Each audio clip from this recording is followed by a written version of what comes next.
حضرت موسی علیہ السلام دا اللہ جلیل القدر پیغمبرو برگزیدہ ہستی انبیاء خو دا اللہ مقربین بندگانی او داغا رشتہ دارو مفسرین ویسو کوئی دا ترزویو داغا نمو قارون قرآن ذکر کرے مالدارو مال و دولت ورسر دم رہو چی قرآن شریف کے اللہ فرمائی وی صرف چابیانے بے گونڈ ڈلے گردولے یو کسنا دا خزانو چابیانے دا یو کس نشوے اڑی دو نشوے اڑی ڈلے با اڑلے آغیبا باندے بمبوج بے ادرنے بے دون خزانے ہے اور ظالم سود خور و سودونا بے کول خلقو لبا پسود بے پیسے ورکولے و بیا بیتے غشی قابو کا سود خور اور پکچا کے بے خلقوں غریبانان محتاجی پیسو تا پکچا کے بے دا خلقوں نفصل واغشتا ہاں دا پیسے والا پلگو پیسو اور جے پوخ بشو بیا بے پگرانو خرصا او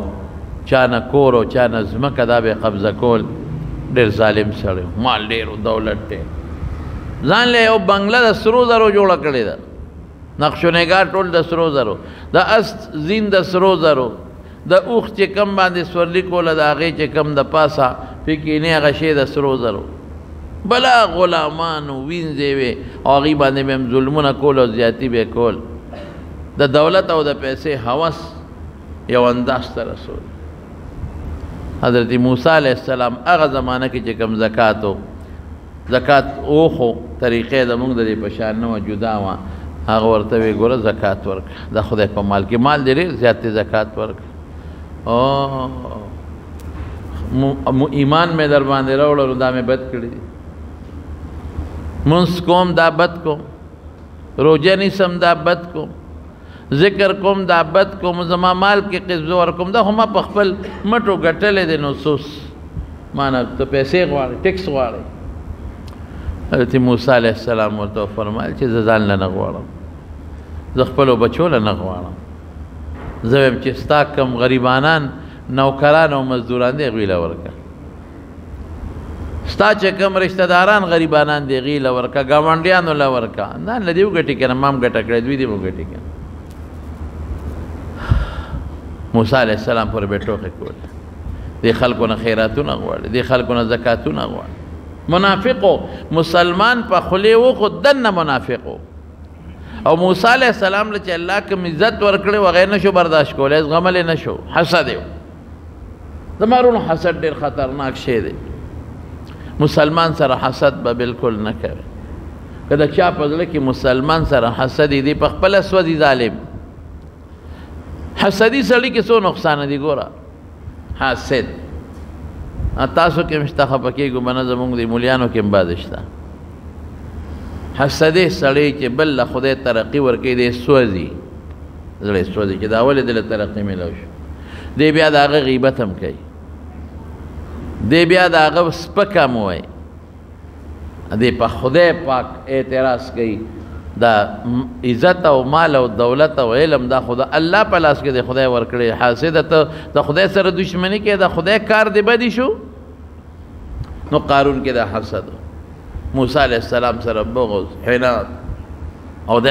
اغلا چے اللہ کم عزت ورکڑے و کم قدر و بنی اسرائیل بات توراتا دا دے سپیرہ دا بدی شو او دا بہتا موسیٰ علیہ السلام نصیحت کاؤ نبے منا پروپیگنڈے بے پشیشا کول نیوزلی یو سکیم جوڑ کا گورا سازش کسے اگدہ دا غٹول آتا نوے مغا بنیادی ٹکے دتا بے یوزلی سکیم سازش جوڑ کا حضرت موسیٰ علیہ السلام بنی اسرائیل تلگیا دے تقریر کئی بیان کئی دے یو خدل جینے لپیسے ورکڑے وے تو پڑک مجلس کے پاسے او موسیٰ علیہ السلام بدا دا خراب الزامو لگے پا پیغمبر باندے چے دا الزامو لگی خو برباد شو پا داعی باندے و پا نیک سڑی چے دا الزامو لگی خو تباہ شو بیا خو خلق کوئی خواب مونگتا یو سوئی کئی بل سا موسیٰ علیہ السلام چکل تقریر شورو کو بیان شورو کو خدا سے بیانو چے دا خلق استرگو نے اوخ کیو بایو لے زلونو را پیدل دا خضا پانا سے دا مو یاری دا ڈک مجلس تے قارون ولغلی غند اشارہ ورکلا خدا پاسے موسی علیہ السلام ورته وی سره پاسې دی وی ښه یو خبره کوم ټول قوم ته مخامخ وی دی تاسو ته نصیحت کوي او تاسو ته وی نیکی کوي ګناه مه کوي ما سره د ګناه کوي بس خو چې دا خبره وکړه دا خو په موسی علیہ السلام الزام راغی حضرت موسی علیہ السلام او دی قارون سره یو دوه کسه نورم په دې سازش کې شریکان بس موسی علیہ السلام هغه ښځې ته ووایي وی ستا دې په هغه ذات قسمې چې کوم ذات ما ته دریاب وشله او زه یې پې پورېستم هغه ذات چې دریاب کې ما ته لارې جوړې کړې او ما سره بني اسرائیل راوستل هغه ذات باندې ستا قسمې چې فرعون یې راونیوه سره د لکونو لښکر او په بحر قلزم کې غرق که ستا دې په هغه ذات قسمې رښتیا وایه او چې دی ورته ووایي نو دا ښځه په رپېدو شو وایه وایي شابه وی زه دروغ نشم ویلی دا ما ته قارون پیسې را کړې ډېر لوی دولت یې را کړی چې دغسې مجلس کې په موسی علیہ السلام الزام لګي دوله سازش اوس کې مې جوړ کړه خلکو ته خو پته ولګي د قانون په حضرت موسی علیہ السلام غوسه شو اللهم خذه خدای وینیسه الله دا ما دا قانون دا ما خلاف دا سازش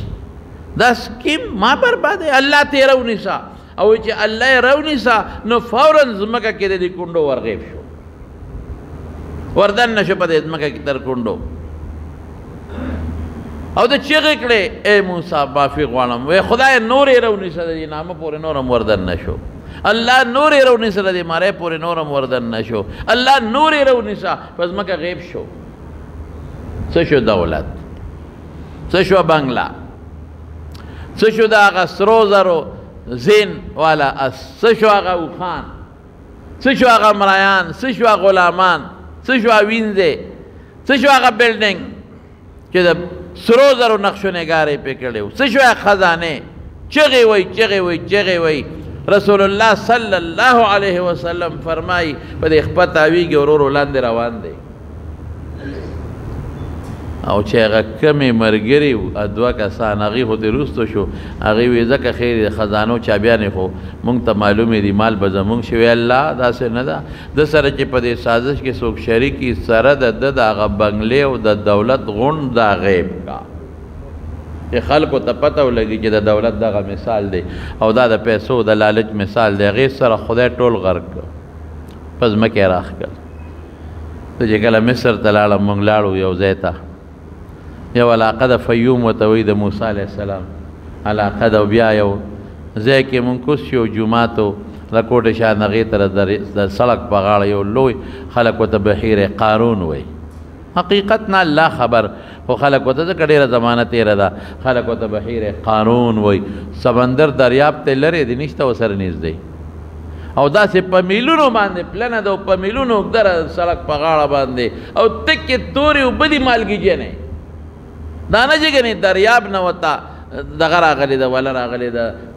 بحر قلزم دریاب لرې دی د هغې نه وله ورته نه راغلی خوا کې لا درې نیل بیږي هغې خوږې اوبه دي خشته اوبه دي او دې کې خلک یو سم دقه ترخې اوبه وایي دا هغه ځای دی چې کوم دی د قارون ظالم بنګلې وي او د هغه جایداد او د هغه خزانې وي هغه ټول دقه دی په ځمکه ننوتي دي او دریابي تکې تورې او مالګجنې څښا او بدبویه اوبه په هغه ځای کې راختلې دي او داسې په میلونو یو د اوبو ډب ولاړ دی د موسی علیہ السلام تسکیم و سازش جوړ الله ولا یحیق المکر السیء الا باهله دې انجام به هم دې خلکو لذي چې څوک چا تسکیم او سازش جوړ عبدالرحمن بابا مخکې ویلي دي کوهی مکه نه د بل سړي په لار کې چرستا به د کوهي په غاړه لار شي کوهی مکه نه د بل سړي په لار کې چرستا به د کوهي په غاړه لار شي دا ابو جهل رسول الله صلی الله علیه وسلم تکوی کنسته ورته پته و چې دی د هر چا تپوس ته دی د ځانې د قصد نه جوړه کو کیو کنسته او د هغې د پاسه دا سانګې مانګې واچولې او خاوره یې پې واچوله چې د پاس نه پته نه لګي چاته یې ورته ووایه چې دغسې هغه بیمار دی چې زما تپوس ته راځي دی کې به لاندې وغورځېږي او پریوت خاورې به پې ځي ما داسې کوی جوړ کړو چې د خولې نه تنګ او ویښې کولاو چې مونږ خپې ږدو نورې خورې به غورځېږي چې راوباسو یې د قصد نورې خورې غورځېږي به دې کې به بېغمه شي چې نبي کریم صلی الله علیه وسلم خو به تپوس کو پوښتنه ور روان شو جبریل علیه السلام دوی څه کې وایي دې سړي تپوس کوم وایي کوې درته که نستې دې نه مخکې قدم وانهلې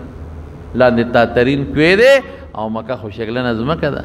تاترین کوې دی خولې تنګه ده او یخې کولاو دی د پاسه سانګې مانګې ښودلي سازش واپس شه رسول الله صلی الله علیه وسلم واپس شو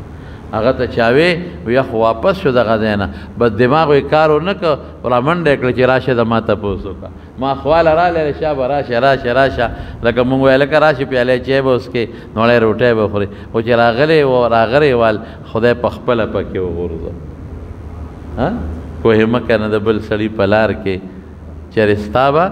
د کوهي په غاړه لار شي پکې پرېوت چې پرېوت چغې کړې چغې کړې چغې کړې پکې لاندې هغه چې بره خورې مورې هم پکې ور پرېوتې او چې خلکو رسته او د کوي په غاړه خپې خو د نورې خورې ور پرېوتې همغه چل ورسره وشو مخ اسکیم کې سازش کې په خپله ګیر شو اله مړه مخ اخوا چې د غاړه نه ګورې نیم نیم خو په خورو کې غیب شو اوس څوک و نرم پایق قطع کوو خو دا نوره غاړه پرېوځي سړی خو بېغمه کېږي د هغې د پاسه رحمت للعالمین د هغې د پاسه رحمت للعالمین محمد مصطفی صلی الله علیه وسلم رحم جوش کې راغی وی زه به راوباسم خو یاره په یو شرط چې ایمان به راوړي وی راوړم ایمان خو ما وباسم رم نبی علیہ السلام مبارک وی غاړې ته ورغی د معجزې په بنیاد لاس ښکته شو د مټې ونیو بار یې راوایستو ده که نه اوس ایمان راوړې که نه یاره وی ما د جادو منه خو نن خو ډېر خطرناک او غټ جادو سکیم او سازش خطرناک شی